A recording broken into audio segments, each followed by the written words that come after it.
या पडद्यावर काय तयार झाली, त्याची एक सावली तयार झाली. आता हा जो भाग आहे हा तुम्हाला कसा दिसेल, प्रकाशमय दिसेल, बरोबर आहे का. परंतु हा जो सेंट्रल पार्ट आहे, या सेंट्रल पार्ट तुम्हाला काय दिसला, ब्लॅक दिसला. आता हा ब्लॅक का दिसला, कारण हा जो ऑब्जेक्ट होता चेंडू, तर त्याची या ठिकाणी काय तयार झाली, सावली तयार झाली. त्या सावलीला आपण म्हणायचं अम्र किंवा अम्ब्रेला, मराठीमध्ये म्हणतो आपण छाया, किंवा दुसरं नाव काय त्याला, प्रछाया. ओके. आता आपण प्रकाशाच्या परिणामाबद्दल बोलायलो. ओके. आता या अगोदर आपण पाहिलं की प्रकाशाचं विकिरण, जसं की आपल्याला माहित आहे की आपण या अगोदर डिस्कस केलं की जरी आपल्याला आकाश निळ्या रंगाचं दिसत असेल, मात्र जर आपण एखाद्या सॅटेलाइट किंवा अग्निबाणातून पृथ्वीचं जर निरीक्षण केलं आपण, तर आपल्याला आकाश कोणत्या रंगाचं दिसतं, काळ्या रंगाचं दिसतं. ओके. आणि पृथ्वी जी आहे त्याच्यावर 71% पाणी आहे.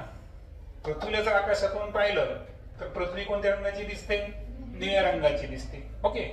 त्याचं सायंटिफिक रिझन आपण नेक्स्ट लेक्चर मध्ये सांगेल मी तुम्हाला. पण सध्या लक्षात घ्या, आपण आकाशाबद्दल बोललो की आकाश जे आहे हे मुळात कोणत्या रंगाचं आहे, काळ्या रंगाचं आहे. पण ते निळ्या रंगाचं का दिसतं, तर त्याचं मागचं कारण पाहिलं आपण, प्रकाशाचे विकिरण. प्रकाशाचे विकिरण म्हणजे काय, की उजाडल्याबरोबर जे प्रत्येक वस्तू आपल्याला दिसते, याचं कारण जर पाहिलं तर हवेमध्ये असंख्य प्रकारचे काय आहेत, कण आहेत. ऑक्सिजन आहे, नायट्रोजन आहे, आर्गॉन आहे, कार्बन डायऑक्साईड आहे, धुलीकण आहे, बाष्प आहे. या सगळ्यावर किरण पडतात.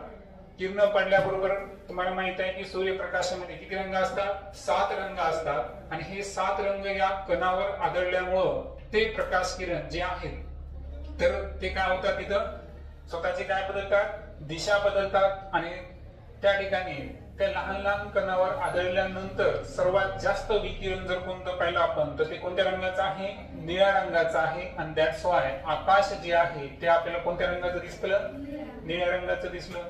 आणि त्यानंतर आपण हे पण पाहिलं होतं की सूर्योदय आणि सूर्यास्ताच्या वेळेस जे सूर्य आहे तो आपल्याला कोणत्या रंगाचा दिसतो, तांबड्या किंवा लाल रंगाचा दिसतो. याचं कारण जर पाहिलं आपण, तर सूर्यास्त आणि सूर्योदय यावेळेस तो क्षितिजाला आलेला आहे, म्हणजे आपल्यापासून तो जास्तीत जास्त काय असतो, अंतरावर असतो.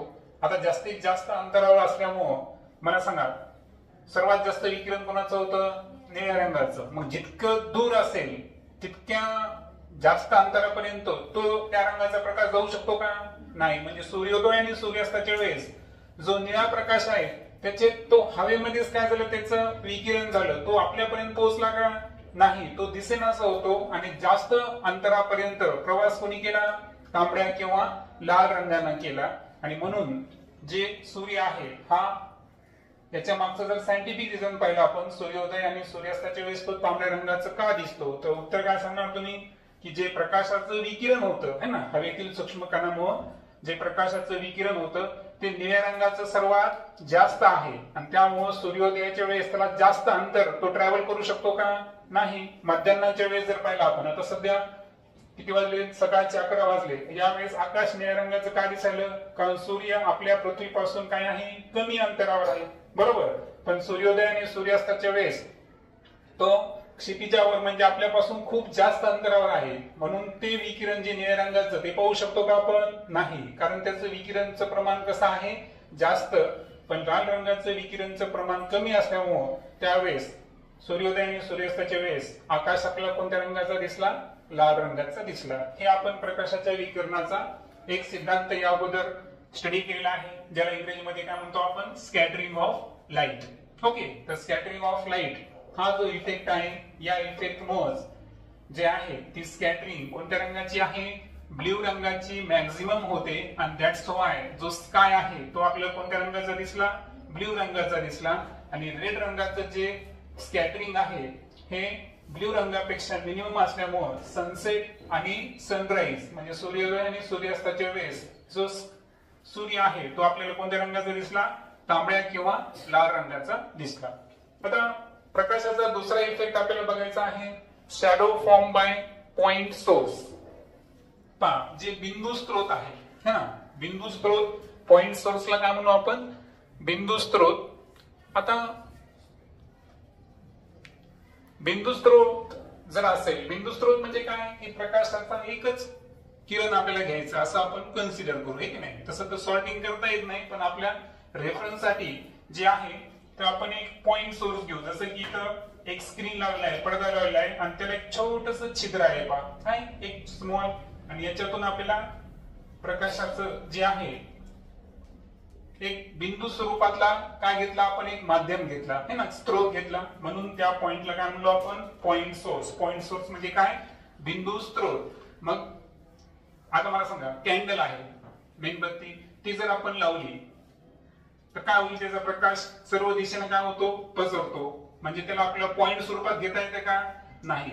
म्हणून आपण काय केलं, इथं जी मेणबत्ती लावलेली आहे कॅन्डल, तर त्या कॅन्डलचा प्रकाश आपण अशा एक पुष्ट्यातून पाठवला की ज्या पुष्ट्याला काय आहे, छोटस छिद्र आहे फक्त, है ना, आणि त्या छोट्याशा छिद्रातून प्रकाश येत आहे असं आपण कन्सिडर करणार आहे. म्हणून इथं जो ओ पॉइंट आहे त्या पॉइंटला आपण काय कन्सिडर केलं, पॉइंट सोर्स कन्सिडर केला, बरोबर. आता पॉइंट सोर्स केल्यानंतर एक ऑब्जेक्ट या ठिकाणी आहे आणि तो ऑब्जेक्ट आहे बॉल, बरोबर आहे का. ही एक चेंडू आहे, तो चेंडू आपण जे पॉइंट सोर्स कडून जी किरण यायली, ही किरण ज्याला स्ट्राईक करायली, तो एक बॉल आपण या ठिकाणी घेतलेला आहे. ओके. आता एक लक्षात घ्या, मी जेवढा भाग दाखवायलो एवढाच भाग तुम्हाला काय दिसेल, बॉलचा प्रकाशमय दिसेल, बरोबर आहे का. कारण तुम्हाला माहित आहे की सूर्यप्रकाशामुळे चंद्रप्रकाश दिसतो आपल्याला, बरोबर आहे का. म्हणजे चंद्रप्रकाश म्हणजे काय, तर सूर्याच्या प्रकाशाचं काय ते परावर्तन आहे, हे आपण पाहिलेलं आहे. आणि तुम्हाला हेही माहित असेल की चंद्राची एकच बाजू आपण पृथ्वीवरून कायम बघू शकतो, दोन्ही बाजू बघू शकतो का, नाही.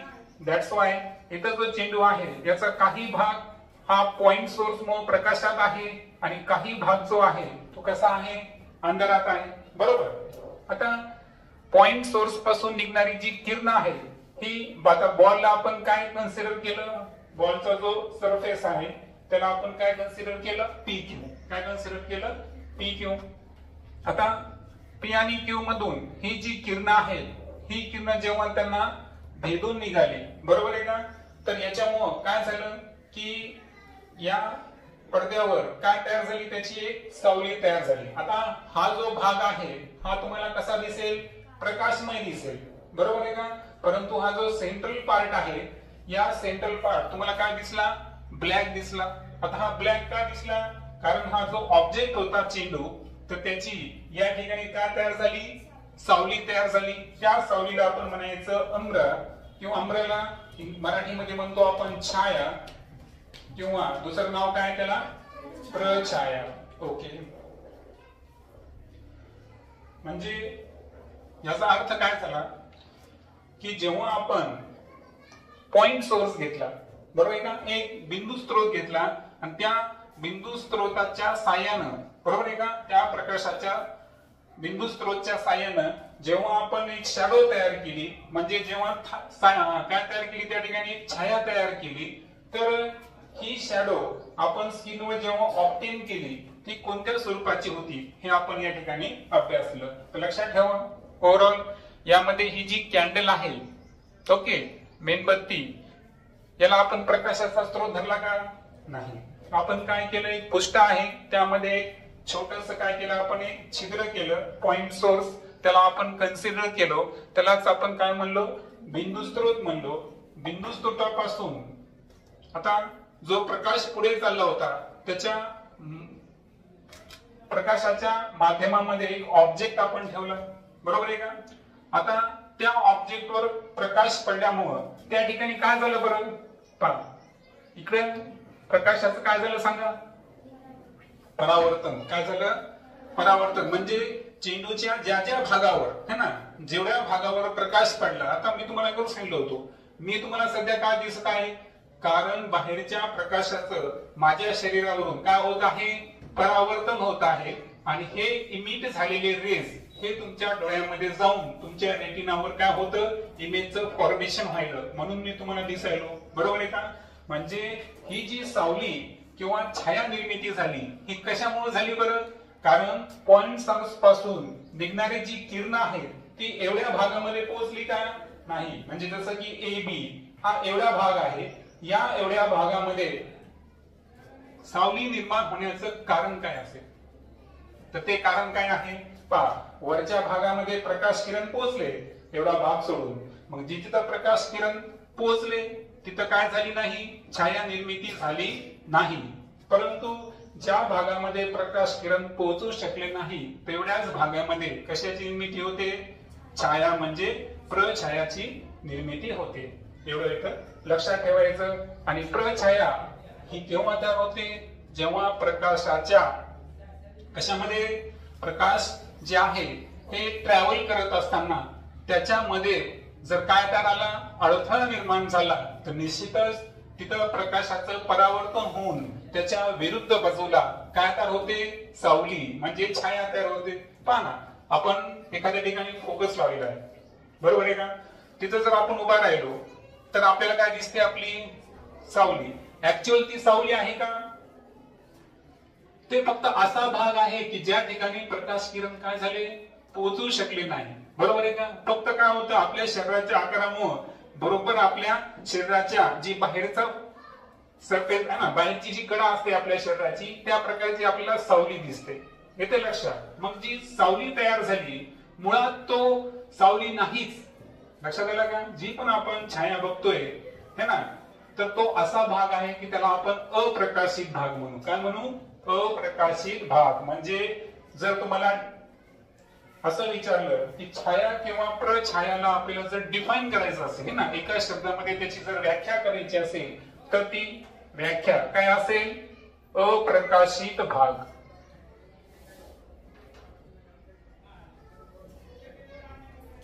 आणि सो ओव्हरऑल लक्षात ठेवायचं, हा तर डेली लाईफ एक्सपिरियन्स आहे. हे का नवीन आहे का आपल्यासाठी? की जसं आता तुम्ही उन्हामध्ये गेले तर सहज तुम्हाला तुमची सावली दिसेल, बरोबर आहे का?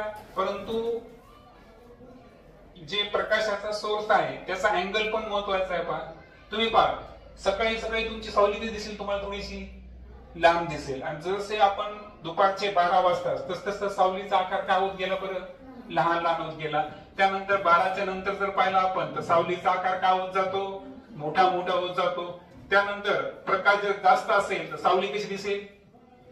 दाट स्वरूपाची. प्रकाश जर मंद असेल तर सावली कशी दिसेल? फिकट स्वरूपाची. म्हणजे प्रकाशाची तीव्रता किती आहे, प्रकाश कोणत्या दिशेने येत आहे, या सर्वच गोष्टीवर काय अवलंबून असते? छाया किंवा प्रछायेचे स्वरूप अवलंबून असते. आणि सो ओव्हरऑल हे आहे पॉइंट सोर्स मध्ये, पॉइंट सोर्स मुळे शॅडोचं फॉर्मेशन कसं होतं हे आपण डिस्कस केलं. ओके.